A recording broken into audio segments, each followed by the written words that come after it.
بسم اللہ الرحمن الرحیم۔ السلام علیکم ورحمۃ اللہ وبرکاتہ۔ میرے پیارے مسلمان بھائیوں، آج کی اس ویڈیو میں ہم آپ کو بتانے والے ہیں کہ اللہ تعالیٰ نے عورت کو مٹی سے کیوں نہیں بنایا، جبکہ اللہ تعالیٰ نے مرد کو مٹی سے بنایا ہے، تو عورت کو مرد کی پسلی سے کیوں بنایا؟ اور ہم آپ کو بتائیں گے کہ اللہ تعالیٰ نے عورت کو کیسے بنایا۔ ویڈیو بہت ہی پیاری ہونے والی ہے، آپ اس ویڈیو کو آخر تک ضرور دیکھیے گا۔ اور اگر ابھی تک آپ نے ہمارے چینل نور حدیث کو سبسکرائب نہیں کیا ہے تو سبسکرائب کر کے ساتھ میں لگے بیل آئیکن کو ضرور دبا دے اور اس ویڈیو کو ایک لائک کرے۔ تو آئیے شروع کرتے ہیں ویڈیو۔ مرد کی پسلی سے عورت کو بنا کر اللہ تعالیٰ نے مردوں کو اپنی اس حکمت کا اشارہ دیا کہ میں نے اس عورت کی تخلیق فرشتوں کی لائی مٹی سے نہیں کی، میں نے اسے تمہارے جسم کے حصے سے اسی لیے نکالا کہ عورت کا تقدس اور پردہ قائم رہے، فرشتوں کو بھی خبر ہونے نہ پائے کہ زمین کی لائی ہوئی کس مٹی سے عورت کی تخلیق ہوئی۔ یعنی عورت کے تقدس کی حد تو دیکھیے کہ فرشتوں سے بھی اس کی بناوٹ کا پردہ لازمی قرار دیا گیا، اور پہلی عورت اس مرد کی پسلی سے نکلی جن کی وہ بیوی کہلائی۔ پیارے دوستو، اب بات آتی ہے پسلی کی۔ عورت پسلی سے ہی کیوں بنائی گئی؟ عورت پسلی سے ہی کیوں نکلی؟ کیا عورت کو ٹیڑھا پن وہی سے ملا؟ نہیں دوستو، یہاں بھی حکمت سے خالی بات نہیں ہے۔ انسانی جسم میں دل اور بہت سے نازک حصے اسی پسلی کے پیچھے چھپے ہوئے ہیں۔ یعنی ان چیزوں کے لیے پسلی جو ہے وہ ایک ڈھال ہے، نازک حصوں کے لیے جن کی ضرورت انسان کو زندہ رکھنے کے لیے بہت ہی ضروری ہے۔ اللہ تعالیٰ نے عورت کو پسلی سے بنا کر یہ نہیں بتایا کہ عورتوں میں ٹیڑھا پن ہے، بلکہ اس عورت کو پسلی سے بنا کر یہ بات سمجھا دی کہ عورت وقت پڑنے پر ڈھال بن سکتی ہے۔ ہمارے پیارے نبی صلی اللہ تعالیٰ علیہ وسلم صحابہ کی محفل میں جلوہ فرماتے کہ اتنے میں ایک شخص حاضر ہوا اور عرض کرنے لگا، یا رسول اللہ صلی اللہ تعالیٰ علیہ وسلم، کوئی ایسا مومن بھی ہے جو جہنم میں رہے گا؟ تو پیارے نبی صلی اللہ تعالیٰ علیہ وسلم فرمانے لگے، ہاں، ایک شخص ایسا ہوگا کہ جو جہنم کی گہرائی میں 1000 سال تک رہے گا اور مسلسل اونچی آواز میں پکارتا رہے گا، یا حنان یا منان۔ وہ شخص ایک دن ایسی اونچی آواز سے یا حنان یا منان کہے گا کہ حضرت جبرائیل علیہ السلام جہنم کے قریب سے گزرتے ہوئے اس آواز کو سن لیں گے۔ حضرت جبرائیل علیہ السلام حیران ہوں گے، یہ کیسی عجیب بات ہے کہ کوئی مسلسل یا حنان یا منان پکار رہا ہے۔ پھر حضرت جبرائیل علیہ السلام عرش کے سامنے حاضر ہوں گے اور سر کو سجدے میں رکھ کر خدا کی تسبیح کو بیان کریں گے۔ اللہ تعالیٰ فرمائے گا، اے جبرائیل سر اٹھاؤ۔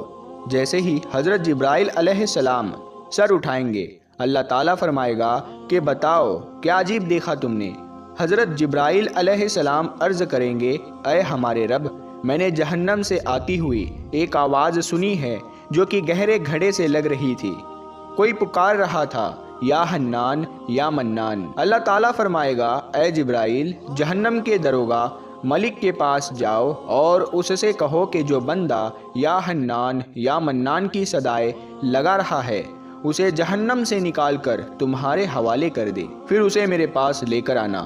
پھر حضرت جبرائیل علیہ السلام جہنم کے دروازے کی طرف تشریف لے جائیں گے اور پھر دروازے پر دستک دیں گے اور جہنم کے دروازے کے داروغہ مالک باہر آئیں گے اور حضرت جبرائیل علیہ السلام انہیں اللہ پاک کا حکم سنائیں گے۔ حکم سن کر حضرت مالک جہنم کے اندر جائیں گے۔ حضرت محمد مصطفیٰ صلی اللہ تعالیٰ علیہ وسلم نے فرمایا، جیسے ماں اپنے بچے کو پہچانتی ہے، حضرت مالک ایسے ہی جہنم کو پہچانتے ہیں۔ اس کے باوجود مالک یا حنان یا منان کہنے والے شخص کو تلاش نہیں کر پائیں گے۔ پھر حضرت مالک باہر تشریف لائیں گے اور پھر جبرائیل علیہ السلام سے عرض کریں گے، اے جبرائیل، جہنم نے گہرا سانس لیا ہے، اسی لیے کون سی چیز پتھر ہے اور کون سی چیز لوہا ہے اور کون انسان ہے اس کی پہچان نہیں ہو رہی۔ جبرائیل علیہ السلام اللہ تعالیٰ کی بارگاہ میں سجدہ کریں گے۔ پھر اللہ پاک ارشاد فرمائے گا، اے جبرائیل سر اٹھاؤ، تم یا حنان یا منان کہنے والے کو کیوں نہیں لائے؟ تو حضرت جبرائیل علیہ السلام عرض کریں گے، اے میرے اللہ، جہنم کے داروغہ نے بھی معذرت کر لی ہے، وہ کہتے ہیں کہ جہنم نے گہری سانس لی ہے، اس وجہ سے پتھر لوہے اور انسان کے درمیان کوئی بھی فرق نہیں بچا ہے۔ یہ سب جل کر کوئلہ بن چکے ہیں، کسی چیز کی بھی پہچان نہیں ہو پا رہی ہے۔ تو اللہ تعالیٰ فرمائے گا، اے جبرائیل، مالک سے کہو میرا بندہ جہنم کے فلاں گھڑے میں فلاں کونے میں اس حالت میں پڑا ہوا ہے۔ تو حضرت جبرائیل علیہ السلام جہنم کے دروازے پر جائیں گے اور حضرت مالک کو یا حنان یا منان پکارنے والے کا پتہ بتائیں گے۔ حضرت مالک جہنم کے اندر جائیں گے اور دیکھیں گے ایک شخص ہے، اس کے پاؤں اس کے پیشانی کے ساتھ اور اس کے ہاتھ گردن کے ساتھ بندھے ہوئے ہیں اور جہنم کے سانپ بچھو اس کے جسم سے لپٹے ہوئے ہیں۔ حضرت مالک اس کی زنجیریں توڑ دیں گے اور اس کو جہنم سے نکال کر اس کو حضرت جبرائیل علیہ السلام کے حوالے کر دیں گے۔ حضرت جبرائیل علیہ السلام اسے عرش الہی کے سامنے لے کر حاضر ہوں گے، سر سجدے میں رکھیں گے اور اللہ پاک فرمائے گا، اے جبرائیل اپنا سر اٹھاؤ۔ حضرت جبرائیل علیہ السلام اپنا سر اٹھائیں گے، پھر اللہ پاک اس بندے سے فرمائے گا، اے بندے، کیا میں نے تیری بہترین تخلیق نہیں کی تھی؟ کیا میں نے تیری طرف رسول نہیں بھیجے تھے؟ کیا میرے رسولوں نے تمہیں میری کتاب نہیں سنائی تھی؟ کیا میرے رسولوں نے تمہیں نیکی کا حکم نہیں دیا تھا؟ کیا تجھے برائی سے منع نہیں کیا تھا؟ تو وہ بندہ ساری باتوں کو مانے گا اور وہ اقرار کرے گا، یا اللہ، تو نے میری بہت ہی اعلیٰ تخلیق فرمائی اور تیرے رسول بھی تشریف لائے اور انہوں نے تیرے احکام بھی سنائے۔ اللہ تعالیٰ فرمائے گا، فلاں فلاں گناہ کیوں کیا؟ وہ شخص عرض کرے گا، اے اللہ، میں نے میری جان پر ظلم کیا، اسی کی سزا میں مجھے جہنم میں ڈال دیا گیا۔ اے اللہ، اس کے باوجود بھی میری امید نہیں ٹوٹی، مجھے تیری رحمت سے امید تھی، اسی لیے میں یا حنان یا منان پکارتا رہا۔ اے اللہ، تیرے فضل سے تو نے مجھے جہنم سے نکالا ہے، اے اللہ مجھ پر رحم فرما۔ اللہ پاک فرمائے گا، اے فرشتوں گواہ ہو جاؤ، میں نے اس پر رحم کیا اور اسے معاف کر دیا۔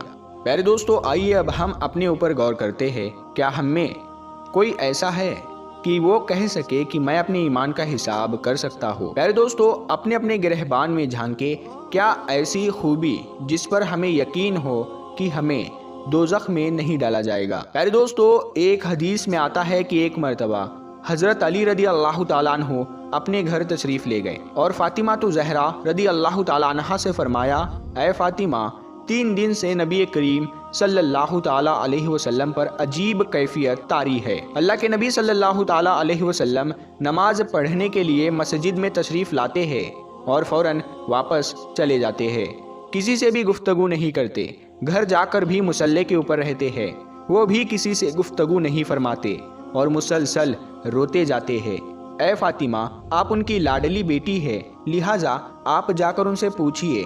نبی کریم صلی اللہ تعالیٰ علیہ وسلم کی کیفیت سن کر حضرت فاطمہ رضی اللہ تعالیٰ عنہا فوراً نبی کریم صلی اللہ تعالیٰ علیہ وسلم کے پاس گئی۔ جا کر دیکھا کہ نبی کریم صلی اللہ تعالیٰ علیہ وسلم واقعی میں بہت غم زدہ ہے۔ آپ رضی اللہ تعالیٰ عنہا نبی کریم صلی اللہ تعالیٰ علیہ وسلم کے پاس جا کر بیٹھ گئی اور عرض کیا، ابا جان، آپ کس وجہ سے غم زدہ ہے؟ نبی کریم صلی اللہ تعالیٰ علیہ وسلم نے ارشاد فرمایا، اے میری بیٹی فاطمہ، جب میں نے معراج کیا، جہنم کو دیکھا، میں نے اس میں ان عورتوں کو عذاب پاتے ہوئے دیکھا، وہ نقشہ اس وقت میرے سامنے ہے اور میں اپنی امت کے غم میں رو رہا ہوں اور اللہ رب العالمین سے اپنی امت کی مغفرت مانگ رہا ہوں۔ حضرت فاطمہ رضی اللہ تعالیٰ عنہا نے پوچھا، یا رسول اللہ صلی اللہ تعالیٰ علیہ وسلم، آپ نے جہنم میں کیا دیکھا؟ اس کے جواب میں نبی کریم صلی اللہ تعالیٰ علیہ وسلم نے ان عورتوں کا تذکرہ کیا۔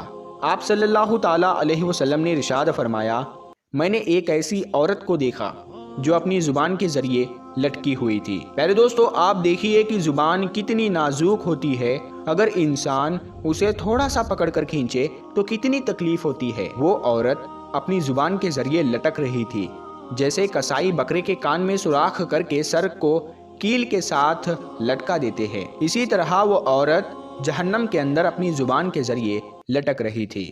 حضرت فاطمہ رضی اللہ تعالیٰ عنہا نے پوچھا، یا رسول اللہ صلی اللہ تعالیٰ علیہ وسلم، وہ عورت کون تھی، یعنی اس کا گناہ کیا تھا؟